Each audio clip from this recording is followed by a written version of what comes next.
Hi, everyone, and welcome to the Musical Innertube. I'm Don Rooney. And I'm John Timpane.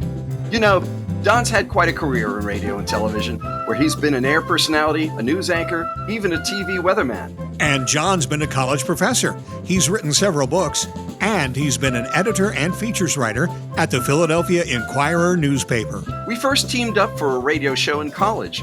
On one show, we introduced a soothing musical interlude. But we stumbled, and it came out Musical Innertube. And that became the name for this here podcast, where we talk with interesting people about their interesting lives. Difference makers who really make a difference. And we are talking with Glenn Hamilton. Welcome to the podcast, Glenn. Hi, Don. Hi, John. Thanks for having me on, guys. Great to have you here. Glenn Hamilton is the program director of a radio station in Harrisburg, Pennsylvania, where I live, WRVV, The River, 97.3. He also is the morning disc jockey, and he has another talent, which we will talk about in a couple of seconds.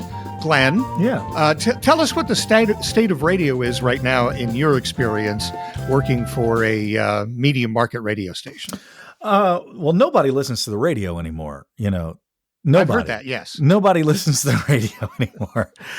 Thankfully, that's not true. A lot of people like to say they don't listen to the radio anymore because it's kind of a cool thing to say.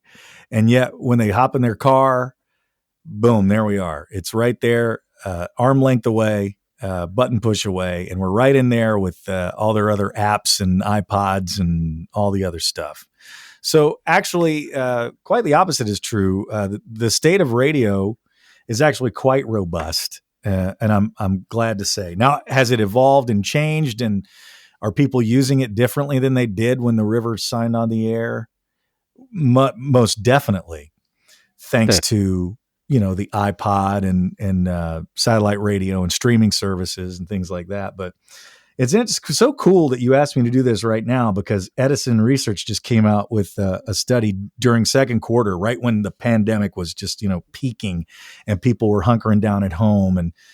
And it says, despite the coronavirus, AM/FM radio, terrestrial radio, remains the nation's leading audio platform with a 43% share of time spent with audio among persons 18 plus. And then it goes on to say the next three sources of audio, music videos on YouTube captured 10% share, owned music, like what you have stored on your computer or iPod, 9%, and the ad-free channels on SiriusXM, 7%, podcasts, 5%. So that's where people's ears are on a weekly basis. At least that's really fascinating. 40% of the market. That is one. Not only is that surprising, but with all of the talk about alternatives, right, chipping away at radio, to realize it still has 40% of engagement with sound, audio platforms. Is that because people get in their cars and they're captive audiences? I mean, I'm wondering, are they playing it while they're grilling steaks in the backyard? Do we have a sense of where they use it? I'm curious. Yeah. I mean, obviously, in cars, in, vehicles, and at work is still a lot of at work listening. But it's interesting that, I work for iHeartRadio, and I think one of the most forward-thinking things the company did almost 10 years ago was develop the iHeartRadio app, because they knew that people's listening habits were changing. People were going to devices. Phones were taking off in a big way. And so it came up with the iHeartRadio app because they wanted to be on everybody's phone and still in the dashboard, because they knew that the auto companies were starting to put apps in cars. And not to get too down off the track, but one of the surveys that came out about 5 years ago, and it still came, they did another one about a year ago. They did major auto companies came out with a survey that asked which of these devices, if we took away, would prevent you from buying a new car. And they had, CD players, they had USB connection. I forget what else they had, Bluetooth, and then they had AM/FM radio. And by far the number one choice was, if it didn't have an AM/FM radio, they're not buying the car. They at least want the comfort of having the AM/FM radio. And the interesting thing is that I have an iPod or an MP3 player that I can hook up in my car, and I do listen to it a lot. Mhm. But I do find that after a while, I miss the company of people. Now, again, and I've lived my whole life in radio, so maybe that's got a little bit to do with it. But I do miss the company of the people on the air coming in every once in a while saying hi and talking to me. That's a great point, Don, and that has not changed. We talked about how radio kind of went through that period in the 80s and some of the 90s of just being card readers and shut up and play the music. And then the iPod came along and it changed everything. People were able to get any song, anytime, anywhere they wanted at the touch of a button instantly. And so that really changed the way that people used radio. It took a little while for terrestrial radio to catch up, but we realized that the main strength that we have as a medium is companionship. That's like the number one thing that people use radio for. I like to look back when I was in high school, and we're going back a little ways to like records and cassettes and stuff like that. But when I used to just check out, or I'd get mad at my mom and dad or whatever, or a girl fight, I'd want to go, I'd just lock myself in my room. I'd put my headphones on, put on an album, Rush or something like that. And I would check out, man. I'd put on the whole side, or I'd work on my homework. But then all of a sudden I'd want to start to wonder what's going on in the world, and just kind of, maybe not even a conscious decision, but then I'd turn on a radio station just to hear that A, everything's all right with the world, and B, I'm not alone. There's that. That's such an interesting point. That's such an interesting point that it reconnects you with people. I think most people are aware when they're listening to a station that is all automated. I mean, they still have a bunch of them, right? If you drive cross country, it almost seems like you're listening to the same station sometimes, but it's, for sure. But I always loved, and I still love, if I'm taking a cross country drive, I love to find a local station where people are actually talking about what's going on. I'd love to hear, just what people are thinking about and talking about just locally. It's still a great way. What I think is another interesting thing is I've had in my current job where I work for the state of Pennsylvania, I've had a few occurrences where I've had to drive across the state. And you drive the Pennsylvania Turnpike throughout the middle mountainous areas where there's no real cities, and you get the small towns and you get the smaller radio stations, and that's where they still have all the personalities. Yes. The big cities have gone to the Bens and the Franks where they don't have people. Mm-hmm. They just play your favorite songs and have a little pre-recorded quip. But you go to the smaller towns and they're still stocked with personalities. Yeah. Like here in Harrisburg, we're fortunate that we have a few big legacy stations. And it's interesting about this town. I've been on the river, like we talked about. I've been here since 1992, since we signed on the air. And like I said, that's either awesome or awesomely sad, whichever way you want to look at that. But I'm not the only one. There are other stations in the market that have personalities that have been there for 30 to 20 to 30 years. And that's pretty unheard of in the radio business, town to town, up and down the dial, and that's what I was doing before I got to Harrisburg. So I'm not sure what Central PA has. I mean, I was going to stay in Harrisburg for 2 years and then continue my bounce every 2 years and eventually get into like DC or Philly. But I fell in love with the station. I fell in love with the area that I live in. And I figured, why do I want to fight traffic? And I can have the same job with less headaches. And exactly. I don't know.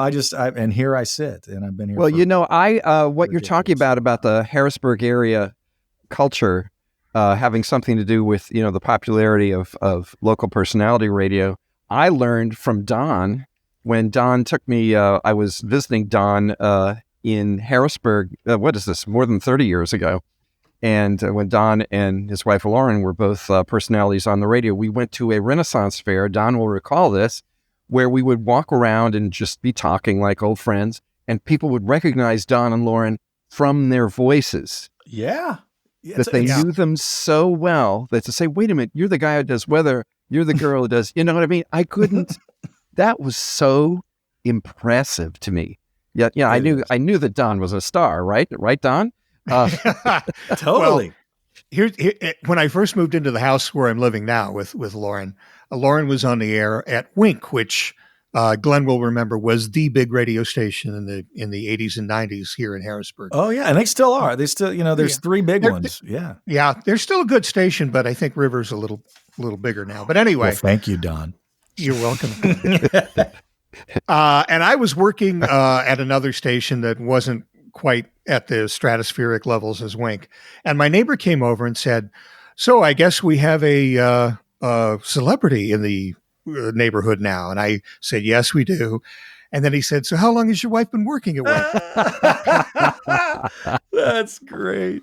So yeah. celebrity rises and falls. Yes, it But does. still, one of the other things I was going to mention too is that I know a lot of people are faulting radio now for going to what they call voice tracking, Mm-hmm. where somebody in another city records drop-ins, and that is played in another city, Right. so that you don't have to hire a warm body in that other city. But what it did occur to me about that practice is that's not really automation in the sense that they are getting a personality to come in. They're not just using drops of some bodiless voice. They're actually using another personality to come in and try to infuse personality, even if it is remotely done. It took me, I was back in the early 2000s when that really started to become prevalent. Because let's face it, automation and voice tracking has been around in radio since the late 60s. Oh, early forever. 70s. Absolutely. Oh, yeah. With the reel-to-reel automation. You had your voice guy on one reel, and you had your commercials, cart decks, and then you had your music reels, and it was all synced up, and it would eat the tape, and everybody would lose their minds and run around the radio station going, "Oh my God, it's broken." Where's the paper copy, right? Right. So I really believe that if this technology was around 30, 40 years ago, it would have been utilized, Well, we want to you're right. remember that in the old days when I'm talking about the 30s now, you would have somebody reading. They would not be at the baseball game that they were calling. They would be reading teletype or some other account of the baseball game, and they often would even play crowd noise beneath, the voice. And this was Theater of done. the mind. Yeah, so they did that. I mean, it's really pretty much the same thing of giving people the sense of being there, right? The sense of a live person in a live event, and it was theater, as you say, for the mind, Right? But it's always been there. But Radio's always lied to us. Dude, that is so true. And the other thing I look at the television, Johnny Carson, David Letterman, Jimmy Fallon. None of those shows are live. They're recorded live, but they're recorded like 6 hours earlier, and nobody calls them voice tracked. Exactly. Very good and it's point. still the same personality. So I felt okay in the early 2000s. I'm either going to track or be tracked. So I wanted to learn how to do it well, and I've voice tracked other stations in other markets for a long time, and I don't take it lightly. Like I feel bad because I know somebody's job has been taken away. And let's just be honest. That's a fact. But that's happening in every industry, everywhere. Every industry is trying to figure out how they can get the job done with as few bodies as possible, which is sad, but it's true. So I wanted to learn how to track, I knew I'd be tracked. So I take I take it seriously. It's very important to me to learn as much as I can about the city, about the town, about what's going on in the area, and that I don't just phone it in. My co-host, Amy Warner, who also has been in this market for 30 years, she was on WTPA for years and years. So we do our show not only in Harrisburg, we are simultaneously on in Dover, Delaware, and Erie, PA. Oh, wow. And there are 3 different formats, but we deliver unique content to each one every day. So we're doing 3 shows at the same time while the music's playing. And that's only because of the technology that we have in place today. And we're servicing those markets just like if someone were sitting there in the studio. I do remember talking to Newman, who is the morning guy on the country station that's part of Glenn's complex there, Bob 94. And he would come in on Sunday nights to record, to voice track for a station in San Diego. And I remember him complaining at one point that it was the toughest thing to do during the football season because he wanted to come in and talk about the Chargers, but the game hadn't been played at the time that he was recording. Right. So he couldn't do updates on the football game, That's which true. was something that everybody wanted to know. So yeah, there are drawbacks to that, even for the people that were voice tracking. All right. Well, and fortunately on the river, we have all during the week, we have local talent. The only talent that we don't have that's local is at night, and that is Chad Tyson. Now, he works in Pittsburgh. He's on WDVE doing afternoons in Pittsburgh. But he does his show in the evening in real time, meaning that he doesn't track the show at 11 in the morning or 3 in the afternoon. He doesn't start tracking the show till right before 7, and he might wrap up around 9 or 10, even though he's on till midnight. But that's pretty good coverage right there for local radio. For being out of market. And he's probably on 6 other stations around the country. Let me ask you a question then about the future of radio. Do we have enough bodies to fill, even though the number of jobs is shrinking, do we have enough personalities to fill the slots that are open? Well, that's a great question, Don. That's been one of my concerns for the past 15 years. You know, there was the intern. Well, first of all, there used to be part-timers. We used to have, like you said, 24/7 coverage. We had to have overnight people. We had to have weekend overnight people. Oh yeah. There was somebody in the radio station all day, every day. And yeah, that was something that I always said is, well, if I want to keep my hand in radio, they always need weekend people. But with the voice tracking, that isn't true anymore. And go ahead. No. And, those days, unfortunately, are gone. And I know I'm bursting some people's bubbles right now that, kind of taking a look behind the curtain. But those days have been over for a long time. Just like the days of they think that we're sitting there playing every song from a CD, every song that you hear. That's not happening either.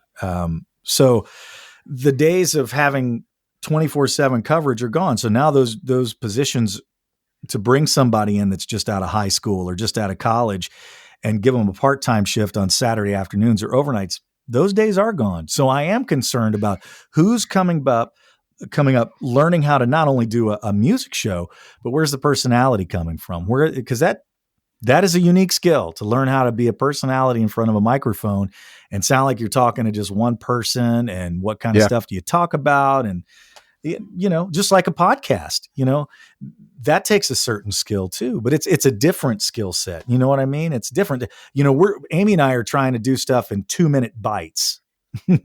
And this is long form programming that I absolutely love to get to stretch out on, as you can tell, because I'm hogging it up. So I apologize for that. No problem. But you're the guest, you're allowed. Yeah, it means we don't have to do anything. We're just sitting here, I'm studying the stock market, buying stocks, trading. It's fine. So please continue. Well, what were you saying, Glenn? Will this guy ever shut up? So, I don't know who that next group of people are that are going to come up and create the content. And I guess the guys that make a lot more money than I do will eventually figure that out, because I don't see radio going away anytime really soon.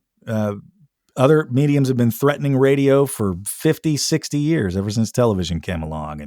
And then it was satellite, and then it was iPods, and then it was, Spotify. And what's next? We're still here kicking. Just in the history of radio, we had this problem, like you said, in the 70s and 80s when programming became, okay, just read this card, the greatest music of all time. And that's all you have to do. Yeah. We were afraid that we would lose personalities then. And with voice tracking now, I think we're afraid of losing personalities. The other thing is college radio. When I was the manager of my college radio station and John was the manager of his, we had people taking shifts that were learning the trade by trial and error, but it was a little small, 20-watt radio station that went 30 feet. But it was still a good training ground, and you were actually live on the air. You couldn't screw up, right? Or you could, but you learned from that, right? And I was talking to my brother recently, who's working at the University of Iowa, and one of his things is to talk back and forth with the people that run the radio station, and he said it's NPR. NPR does all of they signed up to be an NPR affiliate, wow. And really there are no the students that are working there are doing very menial jobs and not getting a lot of time on the air. Man. And I think that's kind of sad at this point as well. You know, Well, that coexists. I'm sorry, go ahead. No, please, John, go ahead. No, I was going to say that, you know, it's interesting because what everything Don is saying is absolutely the case, that there's a lot of college radio stations that sort of do the NPR thing, and then and you work your way up. As you know, there's a rung system where you start by filing things and doing you know, rip and read and things like this. And, you know, maybe in your senior year, as part of a communications degree, you might have some kind of show or engineer a show or something. But I will say this: it's still true that in a lot of places, that, you know, the most important station is on a college campus. That's still really true. I mean, it's true where I live. The two biggest stations here are XPN, which is at Penn, and the Princeton station. You know, which is, you know, and they, both of those have been around since a long time, and vital and relevant to this day. Well, they really are. I mean, XPN is one of those AAA stations which really are leaders. You know, you would not hear new music if it weren't for them in a lot of cases. You know, so sure. You know, so one gets addicted to it. So it is sort of a double-edged sword. I mean, I realize why the NPR thing is good. First of all, because NPR is a good product, right? I mean, no one's going to say they don't do news well, or talk radio. I mean, there some of those talk shows. I'm addicted to. Wait, don't tell me. I have to have my wait, don't tell me. It's very funny. Makes me laugh and makes me feel smart. Even though I'm not. I'm really not very smart. And I don't know what to do with it. But seriously, you can see why they like the product. So so both things are true. That, you know, college radio still has this interesting leadership role to play in a funny way, even if sometimes it's a 16-year-old, you know, with a single turntable. And at the same time, it's also corporatized in a way. You know, it's a double-edged sword, I suppose. Glenn, when you haven't had to look for warm bodies for your station for a while, but when you do, how would you go about getting them? I know that the ads used to be going out in the trade papers that they needed somebody for a drive slot or something like that, and you'd send in an audition tape, and program directors would listen to it and decide, winnow it down from there.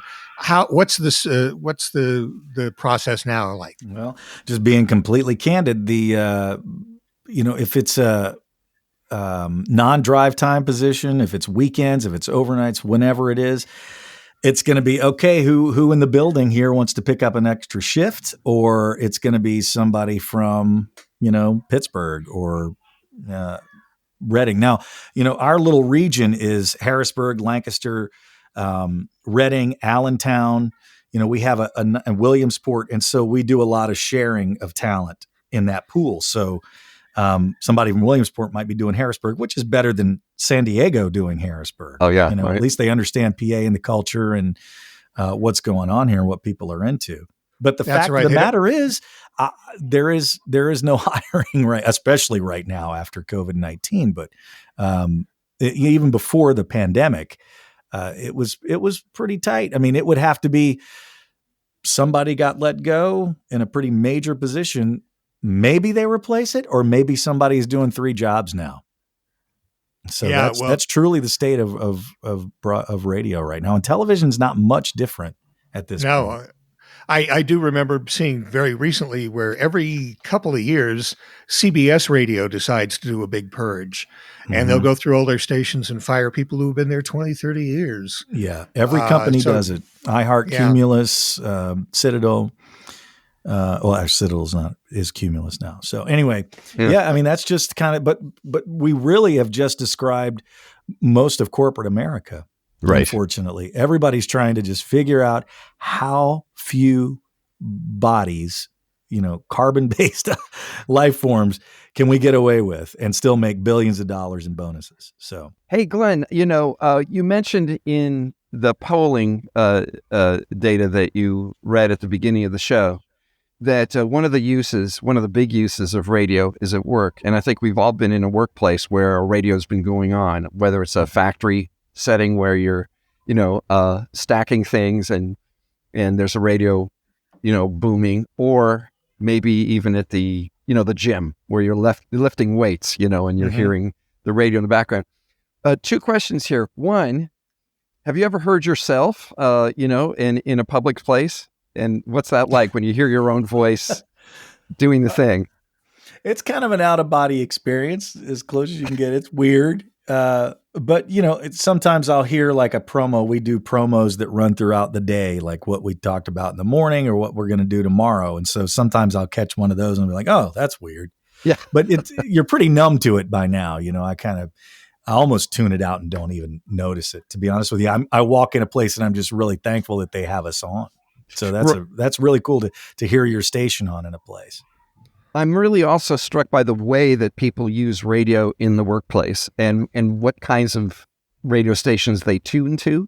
I was on the phone recently with a brother of mine, and he said, do you realize how often in a lifetime one hears You're an Ocean by Fastball? And it's true. It's one of those songs you will hear a lot. And I think there must be somebody who realized it's sort of a popular song to have on while you're working, because it's sort of straight ahead rock. It's, Austin, Texas band, and it's got that thing. And everyone can think of songs they used to hear a lot in the 90s. I think the second most song was I Love You Always Forever by Donna Lewis, right? Right. And it was partly on the strength of workplace playing. It's beautiful to watch. I always love that. I sometimes linger around to listen to what's being played, even if it's like, because I'm an old radio guy. But, even if it's symphonic versions of Sting songs, which exist. I know. It's crazy. But it's a great use because it comforts people. It lets them do what they do every day. It's sort of, it's very moving to hear them living with music, which is really what it is. It is. And, another thing that I failed to mention, Don and I were talking about this a little bit before we started recording, is we talked about the iHeartRadio app earlier and how forward thinking that was about 10 years ago when iHeart Clear Channel at the time developed the iHeartRadio app. But like I said, they knew we were going to be in dashboards on people's phones. What they didn't see coming, and nobody did, was the evolution of the smart speaker and how, that has given terrestrial radio new life in the digital world. And we are the leaders there for music consumption because we are training and have been for 5 years to say, Alexa, play the River 97.3 on iHeartRadio. And sorry, I just turned my Alexa. Hold me unplug her. Hold on just a second. I'm unplugging Alexa right now. I hate to do that, but anyway. But yeah, so people are listening to the radio at home again. It's almost like the smart speakers are like the old radios back in the day. Uh-huh. So we've even found new life on the smart devices. So I think that was something very forward thinking by the folks at the time, Clear Channel. They developed the iHeartRadio app, and it became so popular that they decided to change the name of the company to iHeartRadio a few years ago. So we can kind of safely rest assured that radio isn't dead, nor will it be in the next 10 years anyway. I hope not, because I need to get my kid through college, and then it can do whatever it wants to do. No, I'm kidding. Let's move on to the other thing that we alluded to at the beginning of the podcast, and that is that Glenn has another avocation. By day, he's a mild-mannered program director / air personality. And by other times of the day and at night, he is a guitarist. Glenn plays. I've seen him play at bars and various other locales. John Tempane has that same avocation. So I was wondering if you could tell us a little bit about that, Glenn. How does that work?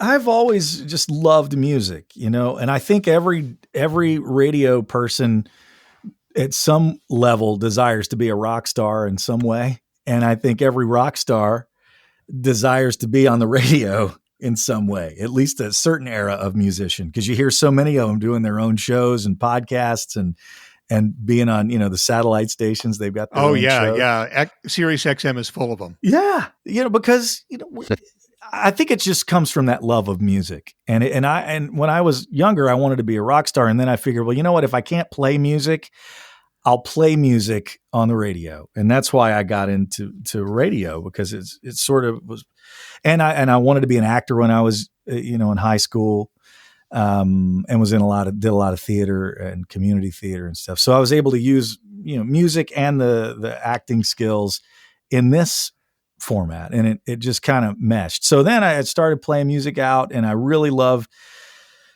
just being out in front of people and sharing music with them and writing songs. And can't believe if I play something and somebody doesn't run out of the room, then I guess that's a plus. I say the same thing, Glenn, every night. They're still all here. Okay, good.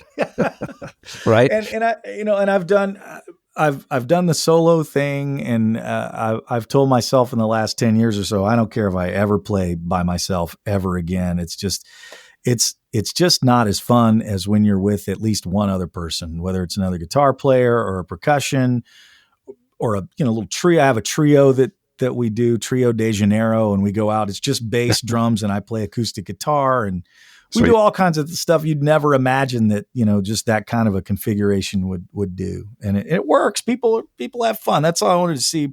People have fun and enjoy themselves and be able to escape a little bit. So it's just a little side hobby that I've had. I've just always loved music, and that's kind of an outlet that I've used to get to perform. That performance bug in me just has to come out somewhere. So, and that was one of the questions I was going to ask you, actually, Glenn, is because I found almost exactly the same thing, that there are pleasures to be had as a member of a group that really are unequaled.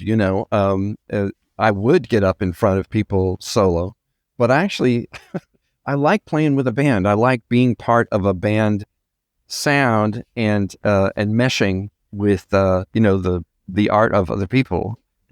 Totally. And Don alluded earlier that, I did middays on the river for, 15, 18 years, and that's totally by yourself. And it's just, man, it's hard to carry on a conversation. You have to pretend like you're talking to another person, which, you're one-to-one radio listener. But I've been doing mornings now for 10 years, and most recently with Amy Warner for the last almost 3 years. And when she's out and I'm by myself, it's the worst being by yourself talking on the radio. Oh, yeah. And I feel the same playing my guitar and singing. It's just, I can do it. It's just not fun. Yeah. Well, like right now, the three of us are talking, we're having fun. If I was just sitting here if I spent 30 minutes telling everybody the state of radio and what's going on, boring in my opinion, but you guys make it more interesting. Well, Glenn, let me, thank you, Don. But I wanted to ask you, Glenn, what are you doing at the moment? Because venues are few and far between, I would think, for right now. I know that I haven't played out since February, and I don't have a gig now until at least August. Our band doesn't, because obviously it ain't no place to play. So what are you doing right now? I did a thing when we started sheltering in place, staying at home back in March, I guess it was, early April, late March, early April. You know what it was? It was when Kenny Rogers passed away. Yep. I got on and I hadn't played at home. I haven't been playing the guitar at home much for the past 10 years, probably. I literally play if I have practice with the band or am going out to play a show. So I hadn't sat around and played the guitar for a long time. And I got to do that a lot over the 2.5 months or so of COVID-19. And so I did the Gambler as just kind of a lark, just kind of like, sure. And we were going to do it as a sing along through this Be Live platform, video platform, but we couldn't get the latency down. And it was going to be me and a few other people from the radio stations, different stations in our building and from our homes. And we couldn't get it to do it. So I was just like, screw it. I'll do it myself. And I did it, and it was pretty well received. And so from that, I started doing just different cover songs, just putting up videos of me playing so then it turned into, I'm going to learn a new song every day. Wow. And so I started posting a song every day. Wow. Every once in a while it'll be a song that I used to know and was just refreshing myself. But for the most part, I was learning a song every day and throwing up the video no matter what it sounded like.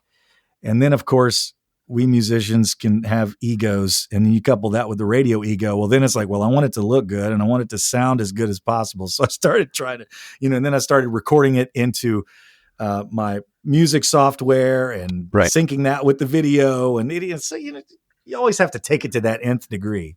But that kind of helped fill that void of not being able to play out. I was able to put some videos up on my Facebook page, and people seem to dig those. And then it coincided with the 20th anniversary of my CD coming out. So I started putting that up a little bit and doing a song from that here and there. So, Hey, Glenn, do you want to say what the title? Yeah, you had a CD. You talk about that. That came out 20 years ago. I have a copy of it, so I feel really old at this point. Well, we are, Don. So let's just we are very old. So I not only feel old, I am old. Damn it. You are accurate. Yes. And everybody get off my lawn. The CDs now make great coasters, and for the first time ever, actually made it available on the streaming platforms. Just because the 20th anniversary snuck up on me, and it happened during COVID-19. And so I was like, I'm going to just do something with this while people can't do a whole lot, and maybe they'll check it out. And the thing I love the most about recording the album is it's 8 originals and 2 covers. And I covered Jackson Browne, These Days, and I covered Tom Petty, Southern Accents. The other 8 songs were mine. But the most fun I had doing it was right at the beginning of the digital recording age. And there was still, we played everything live. It's all real instruments, organic instruments. The vocals are real and live. There's no auto-tune or pitch change or anything like that. Because I recorded it in 99. It came out in 2000. And just the musicians from around here in Central PA that I got to play on it that were friends, and some were not friends I got to meet because I hired them to play on it. Just some of the best musicians around. And to get to watch these songs kind of come to life was the absolute best part of that project. And so hearing these again, it's like revisiting old friends and like, man, I remember when we recorded that part and how that arrangement came to life. And it was one of the highlights of my life. Yeah. Very cool. Thanks for bringing that up. Yeah. It's, as I'm sure you can appreciate more than most folks, Glenn, the COVID months have been an absolute Eden for at-home concerts, live concerts online, a cappella, recordings where, far-flung groups of musicians, record the same song, only singly, right? They work out the parts and then build up the recording like they were going to be doing a recording in a studio. And there's just been so much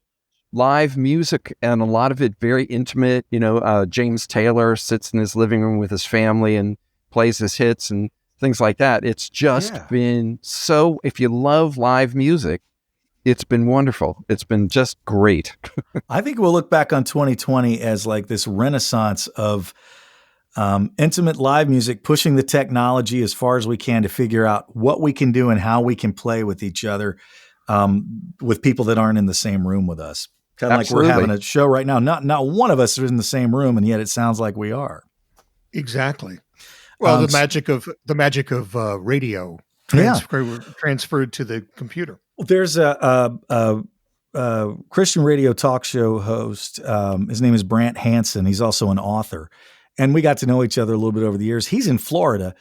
He sent me a song, and we started doing, I think it was One by U2, and I just added some guitar and some harmonies on it, and we did a couple of different things just for fun, and it was just really cool. And then a guy, Bill Nork, who lives around here, who plays pedal steel guitar, he was like, hey, man, I'd love to lay something down for something that you're doing. And so I was like, okay, let's do Helpless by Crosby, Stills, Nash & Young. Oh, what a great tune. Yes. And so I sent him that, and he put the pedal steel on it. Man, it makes me cry every time I hear it, not because of me, but just because he put down such a cool part. We've never met. We've known each other for years, but we've never met. And through social media and Facebook, we were able to actually jam together for the first time. That is one of life's little pleasures. And I just want to chime in because I'm part of an email band. I have been for a long, long time. And we make the occasional album, and we have never been in the same room together. They're all in California. I'm out here, and we just do it, by WeTransfer or Dropbox, whatever it is. We figure out the parts, and then someone, mixes it so it sounds like a band. And I always listen to what other people play, and it's much more rewarding than listening to myself by myself. It's Totally. it's so moving to hear somebody play music really nicely to bring what they have to it that you could never have done yourself. It's just one So of life's true. little pleasures. Anyway, It really And is. if anybody wants to hear what that sounds like, listen to our open and close music. That is John's virtual band. That's playing, right. playing Don that. Don told me that before we started recording, and I love that bed. I love the opening theme. It's very cool. And he said you guys all did it in totally separate locations. I yes, love we it. did. It was and that was recorded. That track, we started recording it in 1998. And this is inside baseball, but Glenn will appreciate it. We did all of we did the old trick where we recorded the drums and percussion on tape, 24-track tape, right? So Right. and then everything else was digital.